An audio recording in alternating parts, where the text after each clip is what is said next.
Çox sağ olun, möhtərəm sədr, hörmətli millət vəkilləri. Məndən əvvəl çıxış edən hörmətli millət vəkilləri 2 aprel mitingi ilə bağlı məsələlərə toxundular. Mən də bu məsələyə toxunmaq istəyirəm, amma başqa aspektdən. Azərbaycan Respublikasının sərbəst toplaşmaq azadlığı haqqında qanunu Bakı şəhərinin bütün 11 rayonunun hər birində miting keçirmək üçün müvafiq yerlərin ayrılması məsuliyyətini Bakı şəhər icra hakimiyyətinin üzərinə qoyur.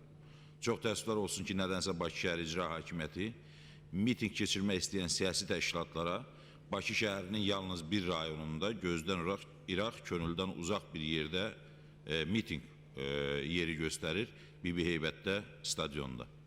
Bu, Azərbaycan Respublikasının sərbəst toplaşmaq azadlığı haqqında qanunu pozmaqdır və Bakı şəhərində baş verən aksiyalardan danışarkən, orada baş verən hadisələrdən söhbət açarkən, İlk növbədə Bakı şəhər icra hakimiyyətini, hörmətli millət vəkilləri də qanun tələblərini yerinə yetirməyə və qanunsuzluğa şərait yaratmamağa, sizin təbirinizcə yanaşsaq ki, qanunsuzluqdur, çağırmalıdırlar və Bakı şəhər icra hakimiyyəti miting yerlərini bir daha elan etməli və hər bir kəs Bakı şəhərinin 11 rayonunda sərbəst toplaşmaq azadlığı haqqında qanunun tələblərinə uyğun olaraq yerlə təmin olunmalıdır. Bu birinci tərəf. İkinci tərəf elə bu hadisədən doğan, məndən əvvəl hörmətli Fazil bəy də qeydlədi, Cəlilabad hadisələri. Cəlilabadda bir məktəblinin digər məktəblinin öldürülməsinə siyasi don verilməsidir. Çox təəssüf edirəm ki, telekanalların bəziləri müxalifətin tərbiyə elədiyi uşaqlar, onlar bundan artıq olmayacaq və s. kimi ifadələrlə Azərbaycan dinləyicisinin, Azərbaycan tamaşaçısının qarşısına çıxır. Azərbaycan müxalifətinin tərbiyə elədiyi uşaqlar vətən uğrunda şəhid olub.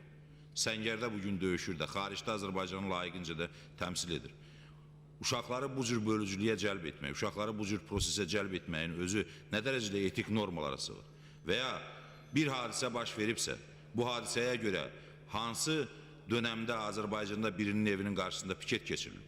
Əgər bu məntiqlə yanaşmış olsaydıq ki, bu hadisəyə görə piket keçirilməlidir yarım saatdan sonra, Hacı Məmmədovun törətdiyi qətillərə görə indi Azərbaycanda hər gün Hacı Məmmədov və onun cinayətkar dəstəsinin evinin qarşısında miting keçirməliyik.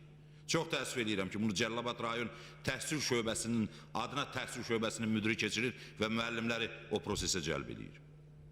Müəllim bugün həm də anadır, müəllim bugün həm də tərbiyəçidir. O tərbiyənin, o təhsil sisteminin yerləşdirəcəyi, insanları tərbiyə edəcəyi bir şeyin sonu nə olacaq? Uşağın nə günahı var?